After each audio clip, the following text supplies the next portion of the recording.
La première épître de Paul aux Corinthiens, chapitre 13.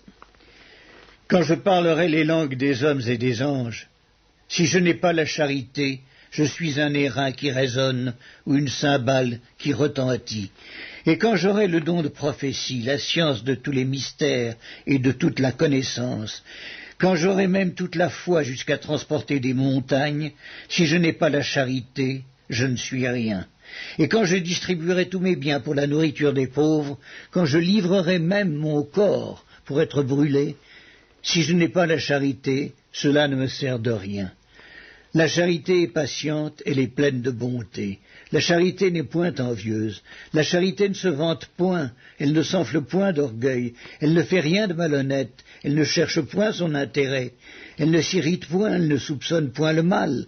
Elle ne se réjouit point de l'injustice, mais elle se réjouit de la vérité. Elle excuse tout, elle croit tout, elle espère tout, elle supporte tout. La charité ne périt jamais. Les prophéties prendront fin, les langues cesseront, la connaissance disparaîtra. Car nous connaissons en partie, nous prophétisons en partie.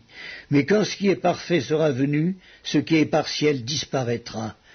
Lorsque j'étais enfant, je parlais comme un enfant, je pensais comme un enfant, je raisonnais comme un enfant. Lorsque je suis devenu homme, j'ai fait disparaître ce qui était de l'enfant. Aujourd'hui, nous voyons au moyen d'un miroir, d'une manière obscure, mais alors nous verrons face à face. Aujourd'hui, je connais en partie, mais alors je connaîtrai comme j'ai été connu. Maintenant donc, ces trois choses demeurent, la foi, l'espérance, la charité. Mais la plus grande de ces choses, c'est la charité.